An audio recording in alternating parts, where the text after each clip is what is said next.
łeszukaniem zmkłewiska. Remus nie mógł zabec o tym, co widzę pod kwernowoną jarzębiną. Wci kłetim myślał, chóreszce powiedział o swoim widzeniu Marcjannie. Miał nadzieję, że ta dobre białka mu coś doradzi. Nic z tego. Kucharka jak leno ucięła, że Remus widział królewionka i ząbk, baroso rozgłoziała. Próbowała nawet głę uderzyć drewnianą łyżką, ale knebs chutko zwiornął. Nie mógł równak zrozumieć, dlaczego białka tak dziwno so zachowała. Miał strach, że jak przyjdzie na wieczerza, to Marcjanna nie da mu nic do jedzenia. Ale na szczęście tak so nie stało. Dostał jeźwicy jak wiedno. Czy jadł swój chleb, czył jak Michał i Myrcen gadają, że w lesie krótkie pustków jest umkłewisko. Plac, w jakim ciedes miał stojec wielki ząbk. Knypa to baro zaciekawiło. Poprawdy tam był ząbk? Zapytał. I o tebe nie pamiętam, ale ledze tak gadają. Rzekł Michał. A dzeje to zemkłewisko? Dlaczego jest taci ciekawi? Powiedział Michał. Nie moż te strachując w taci straszny plac? I obe tam nijak nie szedł. Nie boja su. Rzekł Remus. A łebnoc z tebe tam szedł? Zapytał Myrcen. Jo. Jak jest taci łedwożni, to musisz naprzód dąć do jarzębiny, co ma koronę na szyi. Rzekł Michał. O, belno wiem, dzeje to drzewo. Pomyślał Remus i głośno powiedział.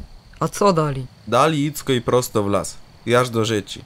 Tam pół leży, a pół stoi krzewo chojna. Wezdrzy jakby chciała przeskoczyć przez wodę, ale sa rozmysleła. Na dredzim brzegu rzeci je góra, a no ni zymkłewisko. Odpowiedział Michał.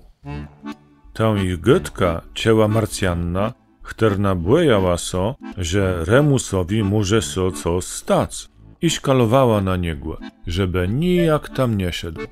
Ale to nic nie dało. Knyp zaczął myśleć, kiedy by było najlepiej iść na zumkłewisko. Kwe tam mógł so czegoś dowiedzieć o swojej królewionce. Może będzie mógł jeszcze raz spróbować jej pomóc. Kiedy już wszystko zaplanował i próbował iść ze swoimi zwierzątkami w stronę Kwernowony jarzębiny, przeszła do niego Marcjanna. A za to chcesz iść, Remusku? Zapytała. Bundący so pozbedło pod jarzębiną. Nie, Knopku, tego to nie zrobisz. Wiesz dlaczego? Nie wiem, Marcjanno. Tam lechemesle przychodzą nadzą do głowy. Zmieniają one człowieka. Łoprzestłowo łon bec rozemny i stateczny. A zacino myśleć łowano, że nim poswiecie.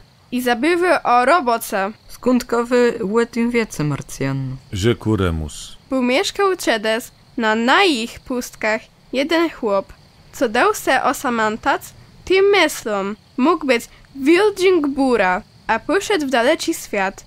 I do dziso nie wrócił do domu. Musi skończyć z myśleniem o zamkach i królewionkach. Rozumiejesz? Remus ciwnął głową i posłeszno nekę zwierzęta w drugą stronę, dalek od jarzębiny. A kiedy krowy i łowiecci jadłe so trywa, Knyp leżał na ziemi i myślał. Teruju wiem, czemu Marcjanna tak na mnie szkalowała. Jak jej opowiedzą łe królewiońce i ząbkłe. Chce dla mnie dobrze i ma strach, że wyjada z pustków. Ciekawi kim ona dziś gadała. Kto stąd wejechał w daleci świat? A, ja też tak chcę. Czedy z sodowym, jak żyją ledze w innych krajach.